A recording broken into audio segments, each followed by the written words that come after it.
Moi, j'avais un problème avec un esprit de masturbation. Je suis né de nouveau. Alors, il y avait un esprit de masturbation, je me masturbais, je fumais. C'était deux entités puissantes dans ma vie. Quand je suis né de nouveau, tout le monde autour de moi a estimé qu'il fallait que je fasse une délivrance. Et donc, le pasteur en question, on a pris 3 jours de jeûne. Lors de ces 3 jours de jeûne, j'ai eu une vision. Jésus est venu et il m'a regardé. Vraiment d'un éclair. Et je savais que c'était Jésus. Il a dit, sortez. J'étais déjà né de nouveau. Il a dit, sortez. Alors, ces esprits, sous forme de bêtes, sont sortis plusieurs. Et dans la vision, les 3 pasteurs sont tombés. Donc, ça m'a tellement marqué. Voyez-vous? Donc c'est pour ça que je dis, je suis né de nouveau. Si je ressens au fond de moi qu'il y a une oppression.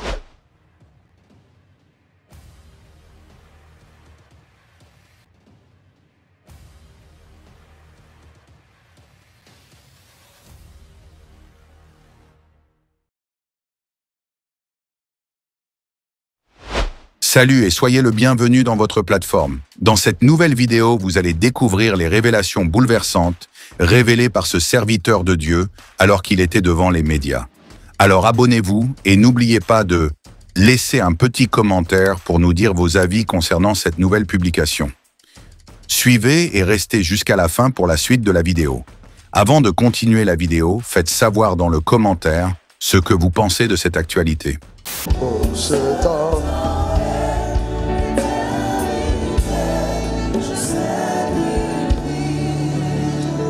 Alors, je vais apporter cette précision profonde. Vous savez, quand vous avez une conviction par rapport à la vérité et qu'au fond de vous-même, vous mettez une demande devant le trône de la grâce, Jésus se charge dans votre vie d'évacuer le problème. C'est-à-dire quoi? Je vous donne un exemple. Moi, j'avais un problème avec un esprit de masturbation. Je suis né de nouveau. Alors, il y avait un esprit de masturbation, je me masturbais, je fumais. C'était deux entités puissantes dans ma vie. Quand je suis né de nouveau, tout le monde autour de moi a estimé qu'il fallait que je fasse une délivrance. Et donc, le pasteur en question, on a pris 3 jours de jeûne. Lors de ces 3 jours de jeûne, j'ai eu une vision. Jésus est venu et il m'a regardé. Vraiment d'un éclair. Et je savais que c'était Jésus. Il a dit, sortez. J'étais déjà né de nouveau. Il a dit, sortez. Alors, ces esprits, sous forme de bêtes, sont sortis plusieurs. Et dans la vision, les 3 pasteurs sont tombés. Donc, ça m'a tellement marqué. Voyez-vous? Donc c'est pour ça que je dis, je suis né de nouveau. Si je ressens au fond de moi qu'il y a une oppression quelconque, je peux demander du secours. Je suis né de nouveau. Il y a une oppression. Maintenant, mais si je crie à Dieu, le meilleur moyen d'être affranchi, c'est de croire en ce que Christ a accompli. En criant à Dieu toi-même, Seigneur, libère-moi de tes... C'est-à-dire, en ce que tu aimes, tu le gardes. Ce que tu n'aimes pas, voilà. Ce que tu aimes, tu le gardes. Ce que tu n'aimes pas, Dieu t'en débarrasse. Totalement. Clairement. Mais les influences cessent entièrement dans ta vie. C'est important, vraiment important de le comprendre. Très, très, très important. Et la deuxième fois, j'étais couché, il y avait un esprit qui venait prendre souvent qui venait me faire sortir de mon corps pour m'amener. Et j'étais couché, et Jésus était derrière cette fois-là. C'était un quartier à Douala appelé Cité-Ci, chez Pasteur Alain. J'étais couché, qui a marié ma cousine. Et ce jour-là, entre midi et 2, le même esprit est venu. Et puis, Jésus était derrière. Jésus a dit, pars et ne reviens plus jamais. L'esprit n'était pas en moi, mais il revenait. Quand Satan sort d'un corps, il s'en va chercher maintenant d'autres esprits et il essaie de revenir. Le fait que tu sois oppressé par l'envie de fumer ne veut pas dire que le démon de cigarette est encore là. Mais il était dans cette maison. On l'a demandé de partir. Maintenant, il va essayer de revenir. Il va essayer de venir. Que ce soit l'esprit de masturbation, maintenant c'est à toi. Comment j'ai été dévié dans la masturbation? En parlant. Ma main tremblait à des moments à 1 centimètre. J'ai dit, non, au nom de Jésus. Et la main s'en va. Donc, mais c'est une oppression, c'est une habitude que tu as développée pendant longtemps et tu dois en être affranchi.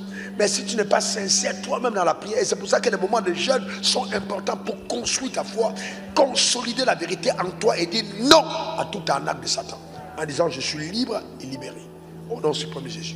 Amen. C'est pas la foi que ça marche. C'est pas la foi que ça marche. Amen. C'est pas la foi que ça marche. Amen. Et donc il ne faut pas penser par exemple qu'un jeune garçon qui voit une belle fille et qui trouve qu'elle est belle et qui peut être tenté de dire elle est une belle fille, qu'il soit possédé dans l'esprit. Non, il a juste reconnu qu'elle était belle. Et dans son ancienne manière de faire, il agissait d'une certaine manière. Sauf que sa pensée doit être renouvelée par rapport à ça. Elle est belle. Alléluia. Gloire à Dieu pour sa vie. Amen. Je continue mon chemin. Voilà, ce n'est pas forcément un cas de possession, voyez-vous. Amen. C'est une rééducation mentale. Que Dieu vous bénisse. Dans cette vidéo, il s'agit bel et bien d'une révélation qui est liée à la vie chrétienne, où nous avions trouvé plusieurs révélations prophétiques, mais surtout le partage d'expériences vécues avec le Seigneur au cours de son parcours. Cependant, souvent un témoignage est utilisé pour fournir des preuves, des opinions ou des perspectives personnelles, ou encore simplement pour partager une histoire vécue dans la société. La force d'un témoignage réside dans sa capacité à rendre une expérience plus tangible et personnelle pour les autres, toujours dans le but de partager des expériences personnelles de foi et d'illustrer la puissance transformante de la croyance en Dieu. Cette personnalité très consciente de la redevabilité que nous approuvons envers le Seigneur et dans le souci d'éveiller nos consciences étant que chrétiens, il était évident d'encourager et inspirer les autres, à renforcer leur foi et à témoigner de l'amour et des miracles de Dieu dans la vie quotidienne, mais aussi servir à montrer comment la foi a aidé une personne à surmonter des défis ou à trouver un but et un sens dans sa vie. Comme vous venez de suivre dans cette vidéo, les différentes réalités sur ces révélations seraient justement question d'appréhender et de considérer les préceptes de Dieu comme explicités dans des différents passages bibliques. Que pouvons-nous dire après avoir visionné cette séquence de vidéos? De tout ce que nous savons est qu'un témoignage chrétien est toujours un partage de son témoignage, qui prend la forme de l'annonce du royaume, du service du prochain et du don total de soi, même si cela doit conduire à la croix. Comme le Père a envoyé le Fils dans la puissance de l'Esprit Saint ainsi, ceux qui croient sont envoyés en mission afin de témoigner en parole et en acte de l'amour du Dieu Trinité.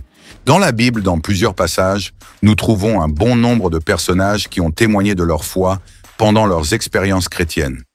Lorsque nous écoutons son témoignage, nous développons la même pensée et la même croyance qu'ont développé les serviteurs de Dieu dans la Bible sur plusieurs sujets comme ce dernier. Aussi vrai que le témoignage consiste à raconter, de manière sobre et construite, l'action de Dieu dans sa vie.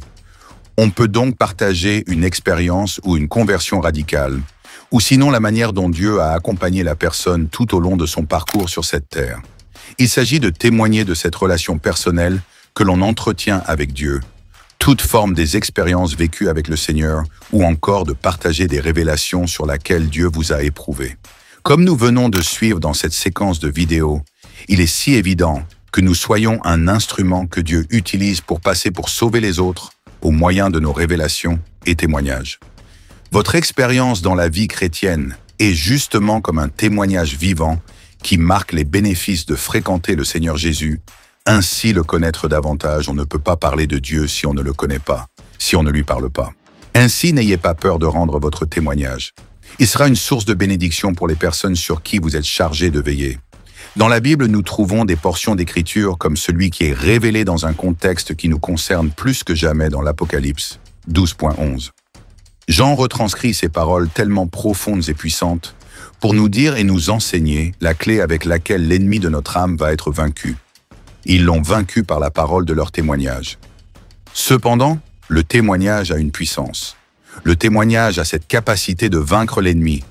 Là où il veut semer la pensée que Dieu n'agit pas ou plus, qu'il est absent, qu'il ne se préoccupe pas de nos besoins, qu'il est limité ou en retard, le témoignage affirme avec puissance que Jésus est vivant, agissant, et que cela est possible dans la vie de tout un chacun. Que ce soit dans ce climat d'injustice sociale ou ce contexte d'incrédulité ambiante, notre témoignage doit retentir. Nous devons parler pour prendre parti en faveur des laissés pour compte, mais aussi pour faire connaître le seul nom capable de sauver, libérer, guérir, restaurer, communiquer l'espoir, consoler, réparer, relever, le nom de Jésus. Ainsi, n'ayez pas peur de rendre votre témoignage. Il sera une source de bénédiction pour les personnes sur qui vous êtes chargés de veiller.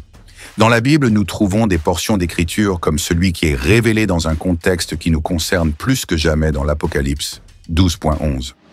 Jean retranscrit ces paroles tellement profondes et puissantes pour nous dire et nous enseigner la clé avec laquelle l'ennemi de notre âme va être vaincu. Ils l'ont vaincu par la parole de leur témoignage. Cependant, le témoignage a une puissance. Le témoignage a cette capacité de vaincre l'ennemi. Là où il veut semer la pensée que Dieu n'agit pas ou plus, qu'il est absent, qu'il ne se préoccupe pas de nos besoins, qu'il est limité ou en retard, le témoignage affirme avec puissance que Jésus est vivant, agissant, et que cela est possible dans la vie de tout un chacun. Que ce soit dans ce climat d'injustice sociale ou ce contexte d'incrédulité ambiante, notre témoignage doit retentir. Nous devons parler pour prendre parti en faveur des laissés pour compte, mais aussi pour faire connaître le seul nom capable de sauver, libérer, guérir, restaurer, communiquer l'espoir, consoler, réparer, relever, le nom de Jésus.